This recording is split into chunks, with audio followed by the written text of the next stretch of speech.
അസ്സലാമു അലൈക്കും. എന്തൊക്കെയുണ്ട് വിശേഷങ്ങൾ? എല്ലാവർക്കും സുഖമല്ലേ? അപ്പോൾ എല്ലാവർക്കും ഫാത്തിമ സെമ വ്ലോഗിലേക്ക് സ്വാഗതം. ഇന്ന് നമ്മൾ വന്നതെന്ന് വെച്ചാൽ ഈ ഒരു ബോഗൺവില്ല നമ്മൾ ഒരുപാട് തവണ പരിചയപ്പെടുത്തിയാണ് കേട്ടോ.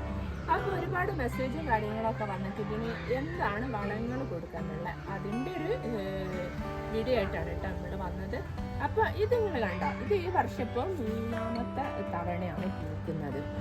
പിന്നെ ഇതതുകൊണ്ട് ഇതിൻ്റെ പേര് എനിക്ക് അറിയില്ല എന്ന് ഞാൻ പറഞ്ഞിരുന്നു വീഡിയോയിൽ. അപ്പോൾ ഒരുപാട് നമ്മളെ ഇതിൻ്റെ വീഡിയോ എടുത്ത് നോക്കി അതിൻ്റെ അടിയിൽ നിങ്ങൾക്ക് കമൻറ്റുകൾ കാണാം. അപ്പോൾ അതിലാരോ ഓരോ പേരൊക്കെ പറയുന്നുണ്ട് എന്ന് തോന്നുന്നുണ്ട്. അത് നോക്കിയാൽ നിങ്ങൾക്കിത് കാണാൻ കിട്ടും.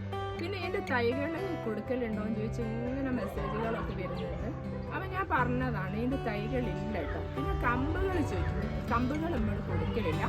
ആദ്യമൊക്കെ ഒരുപാട് ചെടികളും കമ്പുകളും ഒക്കെ ഓരോരുത്തർക്ക് കൊടുക്കുകയാണ്. പക്ഷേ ഇപ്പോൾ നമ്മൾ ആർക്കും ചെടികൾ കൊടുക്കുന്നില്ല കേട്ടോ. അതിന് കുറേ അതിൻ്റേതായ കാരണങ്ങളുണ്ട്. അപ്പം അല്ലെങ്കിൽ ചെടികൾ നമ്മൾ പൈസ കൊടുത്ത് വാങ്ങിയാൽ മാത്രമേ ആ ചെടി നമ്മൾ നല്ലപോലെ ഉണ്ടാക്കും. അല്ലെങ്കിൽ അത് നമ്മൾ ചെടീൻ്റെ ഭംഗി കണ്ട് വാങ്ങും. പിന്നെ നമ്മൾ അവിടെ കൊണ്ടിട്ടേക്കും. അപ്പോൾ ചെടി ഉണ്ടാക്കുന്ന ആൾക്കാരെ ചെടി കൂടി പോവുകയുള്ളൂ. അപ്പോൾ ഇതിൻ്റെ കമ്പുകൾ ഞാൻ പറഞ്ഞല്ലോ, നിങ്ങൾ ചോദിക്കേണ്ട, ഞാൻ കൊടുക്കുന്നില്ല ആർക്കും, അതുകൊണ്ടാണ് കേട്ടോ. പിന്നെ ഇത് ഹൈബ്രിഡ് ഒരു വെറൈറ്റിയാണ്. പിന്നെ നാടൻ വെറൈറ്റിയും ഇതുപോലല്ലെങ്കിലും പൂക്കും കേട്ടോ. നാടൻ വെറൈറ്റി നല്ല പോലെ പൂക്കും. പക്ഷേ ഈ ഹൈബ്രിഡ് എന്ന് വെച്ച് 2-3 പ്രാവശ്യം പൂക്കുന്നത് നാടൻ വെറൈറ്റികൾ 1-2 പ്രാവശ്യമേ പൂക്കും. അത് നമ്മളൊരു പൂ കഴിഞ്ഞാൽ നമ്മൾ കട്ട് ചെയ്ത് കൊടുത്താൽ പിന്നെ പെട്ടെന്ന് തന്നെ അടുത്ത പൂക്കളും കയറും കേട്ടോ. പിന്നെ അതുകൊണ്ട് ഇത് വളങ്ങൾ കൊടുക്കുന്നതെന്ന് വെച്ചാൽ ആദ്യം നമ്മൾ ചെടി കരുത്തായിട്ട് വളർത്തുക എന്നുള്ളതാണ്. ആ കരുത്തായിട്ട് നമ്മൾ ചെടി വളർത്തണമെങ്കിൽ പോട്ടി മിക്സിൽ ഞാൻ ചെയ്യുന്നത് എന്താണെന്നാണ് കേട്ടോ ഞാൻ പറയുന്നത്. അപ്പോൾ ഓരോരുത്തരും ഓരോ രീതിയിലാണ് ചെടികൾ ഉണ്ടാക്കുക. ഇപ്പോൾ ഞാൻ ഉണ്ടാക്കുന്ന പോലെ ആയിരിക്കില്ല വേറൊരു ചെടി ഉണ്ടാക്കുന്ന ആൾക്കാർ പൊട്ടിങ് എടുക്കുക. അപ്പം എൻ്റെ ഒരു രീതിയാണ് ഞാൻ നിങ്ങൾക്ക് പറയുന്നത്. ഞാൻ ചെയ്തിട്ട് എനിക്ക് ഇത്രയും പൂക്കൾ കിട്ടിയ ഒരു രീതിയാണ് കേട്ടോ ഞാൻ പറയുന്നത്. അതെന്ന് വെച്ചാൽ നമ്മളിപ്പോൾ ഞാൻ മണലെടുക്കുകയാണെങ്കിൽ നമ്മൾ ചരളോട് കൂടിയ മണൽ, നമ്മൾ തേപ്പിനെടുക്കുന്നതല്ല, അല്ലാതെ കുറച്ചുകൂടി പിന്നെ തരി കൂടുതലുള്ളത് ലേശം.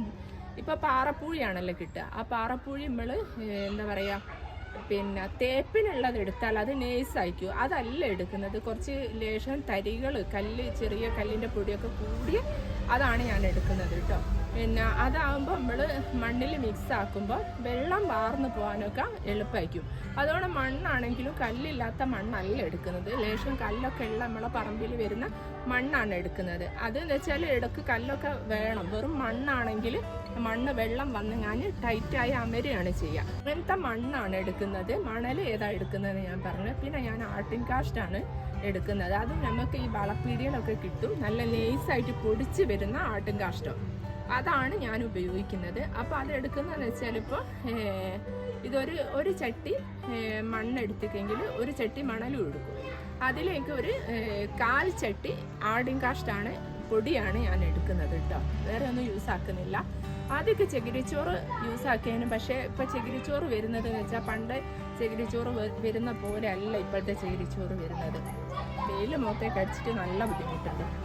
ചകിരിച്ചോറ് ഇപ്പോൾ വരുന്നതെന്ന് വെച്ചാൽ നേരിട്ട് തറച്ച് കൊണ്ടുവരുന്നതാണ്. അപ്പോൾ അതിലൊരു കറ ഉണ്ട്. ആ കറ പോവില്ല.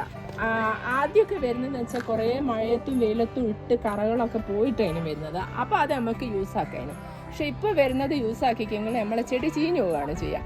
അതുകൊണ്ട് ചകിരിച്ചോറ് ഇപ്പോൾ ചേർക്കുന്നില്ല. ഈ മണ്ണും മണലുമാണ് ചേർക്കുന്നത്. ഈ ആട്ടും കാഷ്ടത്തിൻ്റെ പൊടിയാണ് ചേർക്കുന്നത്.